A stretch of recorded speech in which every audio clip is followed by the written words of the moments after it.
Now error estimation. So let's see. The derivation which I just showed you has 0 error. It's exact.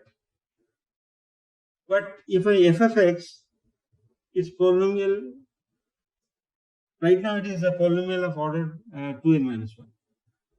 But if it is a polynomial, higher order polynomial, okay, so it may be a polynomial of 3n, then there will be error, right? Because I think I have in my next slide. Okay, so if this polynomial is of higher order, then quotient qn minus 1 will not be polynomial of order n minus 1. It will be higher order. So imagine that x3n and divide by polynomial qnx with xn. So in fact, this will be order 2n, this qn minus 1, order 2n. Okay. So if that is the case, then our integral is, this integral is not 0. In fact, qx quotient is not n minus 1. It's a general qx. Qx can be expanded again in terms of orthogonal polynomials. So aj, phi j. Okay, this is a theorem. This theorem analysis that you can expand the continuous and smooth functions using orthogonal polynomials.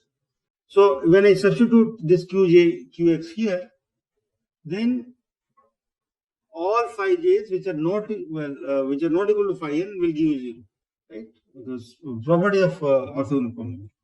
Only the one. When j equal to n, then only we'll get non-zero. So we'll get non-zero when we get for only one term, and that will give us gamma n. Okay, and bn I'm writing as bn. Okay, so there's one term in this expansion which is bn phi n, right? In this, I hope you are with me. So there will be error, of course, if f of x is polynomial large of order greater than 2n minus 1.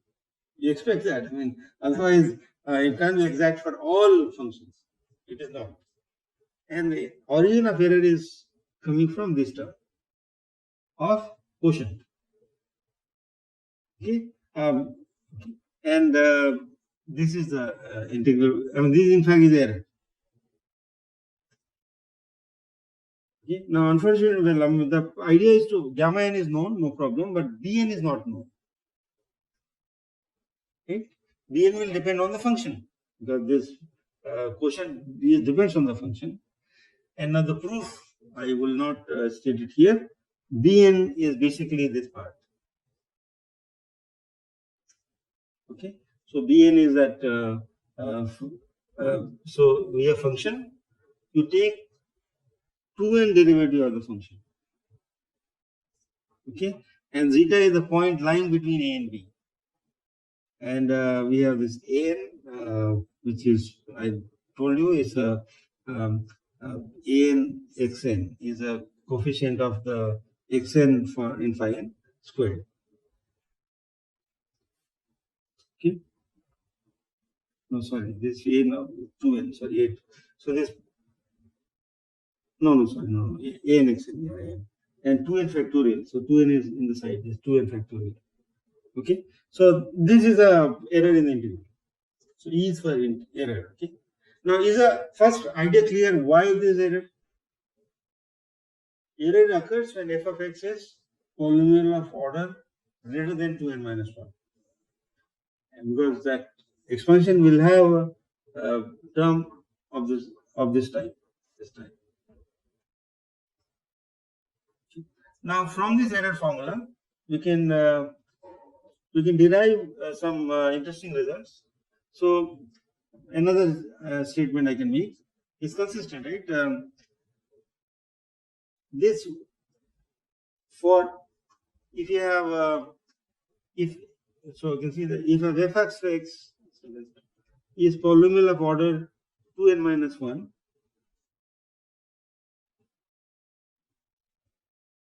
then what happens to this derivative? Is 0, right?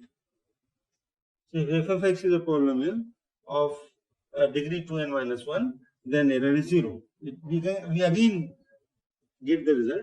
So this consistency, of course, it's not a proof. It's a consistency.